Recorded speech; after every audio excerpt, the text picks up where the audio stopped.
How you doing, everybody? First off, apologies for this video being late.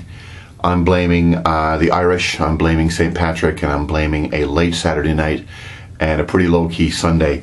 And the fact that I had to go back and watch the game for a second time in order to have any reasonable comments on it after what was a loud Saturday night at the Duke of Gloucester with all my youth sector friends for St. Patrick's Day. How you doing, everybody? Tim Drudge here, coming to you Monday morning, the Monday morning after Seattle defeated Toronto FC Saturday evening late to kick off TFC's 2012 Major League Soccer campaign with unfortunately another road loss, which was a little disheartening at a couple of times, which I'll get to a little later.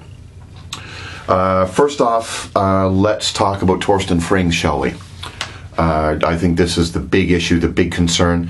We're supposed to be hearing later today from Toronto FC exactly the extent of the knock that Frings picked up, I think in the 21st or 22nd minute. It looked like a hamstring injury, that's what we're being told. Whether that is something that he's going to recover from in a game, whether it's going to be some time on injured reserve, who knows? We'll know later on today.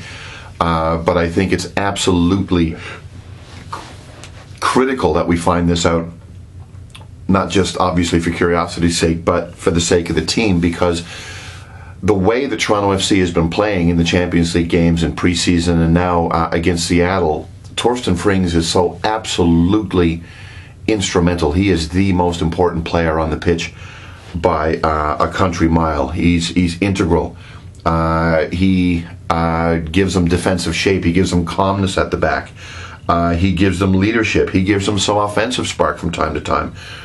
He gives them a level of soccer intelligence and smarts, shall we say, that I don't think any player, with maybe the exception of an Amado Guevara when he was here, has ever given Toronto FC. And with the defensive frailty that the team has right now, him being out for an extended period of time is going to be really, really challenging, and finding the right mix of players to actually try and compensate for the loss of such an influential player is going to be very, very difficult. I think to a degree, maybe that's what Aaron Vinter was doing with the lineup that he actually chose on Saturday night before, obviously, Frings got injured during the game. Players like Kouvremans, Morgan, De Guzman, to name but a few, were all rested for the game.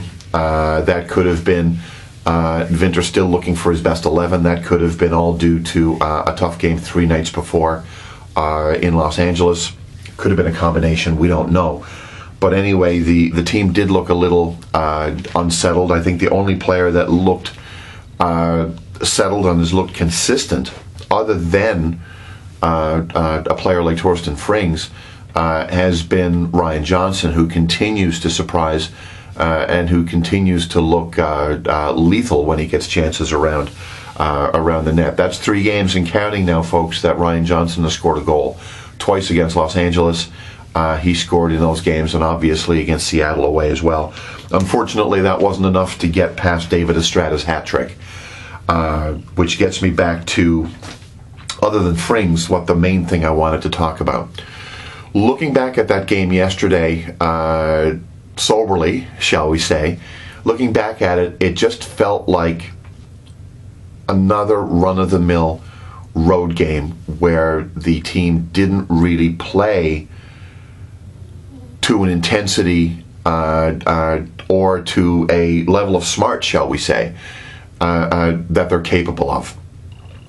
Part of me would rather go out and lose 10-0 on the road, but at least try to push, try to get possession, try to actually stick in and tackle hard and get the ball and try some things creatively, rather than playing a pretty dull, boring, almost bunkering sort of style, giving Seattle, yes, a good team, but giving them way too much respect at home. You got to go and you got to try. I look at, I think it was last week, Wolves in the English Premier League went to Manchester United and got spanked, absolutely spanked. And they never tried. They knew that they were going in, that they were like, not going to be favorites or anything. So they said, okay, we'll just try to bunker and try to stay close and see if we can actually, maybe pinch something late in the game. And it didn't work. It didn't work because you gave the more talented team space to do their business. And that's what you can't do, especially on the road. And if there's one thing that I want this team to really sort of focus on for 2012, is trying to increase consistently the quality of performances that they actually put on the field when they're away from home. Now, Saturday is the home opener. I'm pretty excited about that. It's going to feel a little weird considering that we already had the game at the Rogers Centre. But Saturday is going to be the home opener at BMO Field. It's our house. It's going to be quite nice to be back in the comfortable confines of the South End with a lot of friends that I probably never even had a chance to see at the Rogers Centre game. There were so many people around. So really looking forward to Saturday afternoon. We're going to be playing the San Jose Earthquakes, who actually lost this weekend to a very strong Houston Dynamo side. And speaking of the Houston Dynamo, and this is something I think I'm really going to be looking forward to seeing on Saturday of this week at BMO Field, is the Houston Dynamo had some fan trouble during the MLS Cup last year. Of course, they were in the final and lost eventually to the Los Angeles Galaxy. Some of their road fans, not affiliated with any of the supporters groups, reportedly caused a bit of trouble.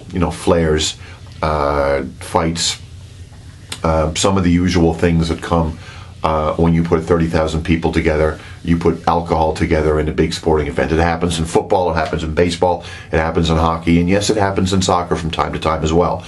But it seems what's happening is that Don Garber and the Major League Soccer hierarchy are really, from a stadium security perspective, really cracking down on the Houston supporters groups. They're sort of tarring everybody with the same brush when it comes to fans, causing a little bit of trouble.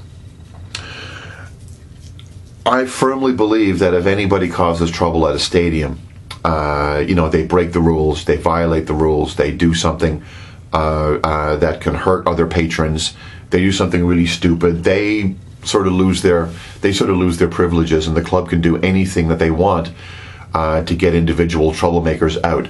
But painting everybody with the same brush, I have a bit of a significant problem with. I'm a supporter. I'm in a supporters group. I make a lot of noise at these games. I get really emotionally involved in these games, as I'm sure a lot of you viewers do as well. But I'm not a hooligan. I'm not a hard case. I'm not a badass. I'm not there to cause trouble for anybody. And I really hope that the Toronto FC security gets that message, because again, from time to time over the last 5 years, there have been little periods of crackdown where you see security wading into our section, applying the rules such as they are in a very selective or haphazard fashion. So I'm really hoping that what's happening with Houston, which I deplore, I hope that that's an isolated incident, and I hope that Major League Soccer is not going to be very, very draconian, and that they let the supporters be supporters, which is what 99.9% of the people coming to the games want to do in the first place. So I'm going to have some more about the Champions League this week, taking a look at the task ahead. Obviously, Torsten Frings is going to be big news as well. We need to see exactly if he's going to be out, if he's going to be out for a while, or if it's going to be one of these things that they really need to sort of watch, because a hamstring this early on in the season can sort of, no pun intended, hamstring him and his level of performance for the rest of the season, and no more important player exists. Oh, there's one other thing. Milos Kosic started for Stefan Fry Saturday past. I'm not sure, with due respect to him, that he did enough to actually keep the starting job, or at least the starting job on a temporary basis. I think we'll see Fry on Saturday afternoon at BMO Field.